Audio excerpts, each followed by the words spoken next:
What's up everyone, in this video I'm going to quickly go over how you can get the transition hyperlapse from day to night or night to day or afternoon to evening with the Mini 3 Pro.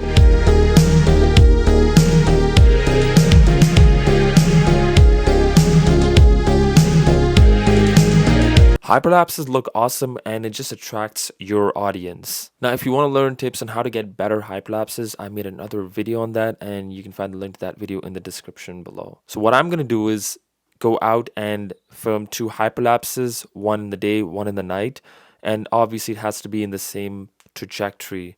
It has to be in the same path in order to achieve that day to night or night to day transition. Now, because the Mini 3 Pro is mini, you really want to go on a day that isn't too windy because it just saves you a lot of work in post stabilization and your hyperlapse just looks much better. So what I did was go to a spot that I wanted to create a hyperlapse, and the same spot I wanted to get a transition as well, like from night to day. And then I filmed 2 separate hyperlapses using the Waypoint feature in the hyperlapse mode. So Waypoint allows you to fly to different spots and save that as a waypoint in order for your drone to move automatically in that path. So the drone will move in that path according to the speed, if you wanted to move it in normal sequence or in reverse sequence, and you can customize it the way you want it to with gimbal tilts as well. I'm here at the spot that I want to perform the Waypoint hyperlapse. So the keys to remember, be close to where you take off from, because you want to come back and do the same thing again. So right now I've just placed it over here. It's on this yellow line, not too far from this staircase. So I remember that, this is close to, or where I take off from, even if I'm not on the exact same spot. So this is what you want to keep in mind.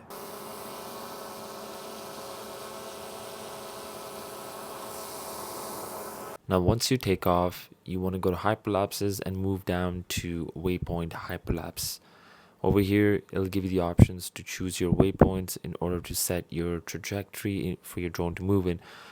So make sure you set all your settings, your exposure, your ISO, and your shutter speed to what you want, and fly the drone to the place you want to set your first waypoint. Now that you're there, make sure you also hit RAW and 4K, because you want to edit these photos to get the best looking hyperlapses. Now that I'm at my first waypoint, I'm going to hit the plus icon to add it as my first waypoint. Then I'm going to move along the route and look at different spots, try a different angle, do a gimbal tilt, and add a second waypoint. You can see that it says camera rotation angle and how many pictures, how many photos it's going to take from that waypoint to the next. So from 2 to 3, it's going to take 5 pictures. Now that I've set all my waypoints, what I'm going to do next is choose the interval and the length of the hyperlapse as the sequence as well. You can choose what you want according to how much battery you have remaining. Now before starting your hyperlapse, you want to choose your waypoint parameter and see the list icon in the top left corner and hit that list icon. This is where your hyperlapse is, the waypoints that you just created.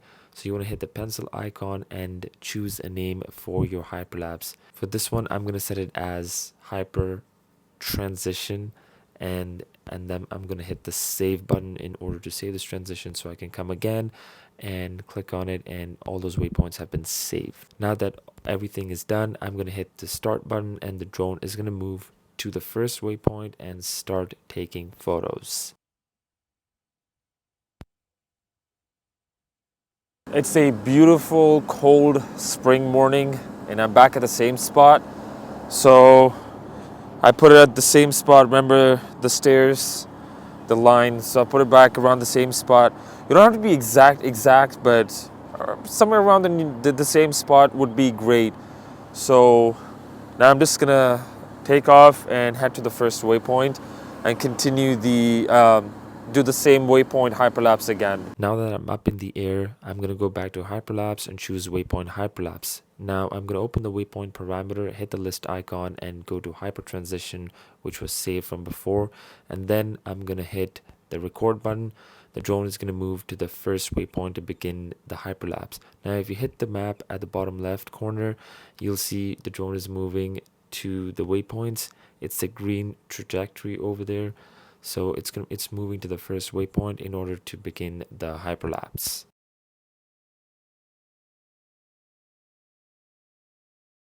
Now, when it comes to these hyperlapses, you have control over what you want to create. So, try and explore, try different things, to what you like, to what you want.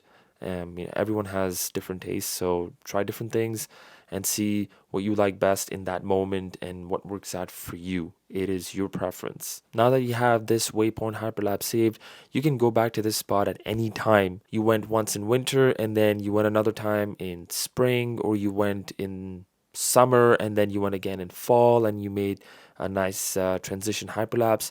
You could do that too, because this waypoint has now been saved for you. When it comes to hyperlapses, using waypoints is my favorite because it allows you to customize the hyperlapse the way you want it to be.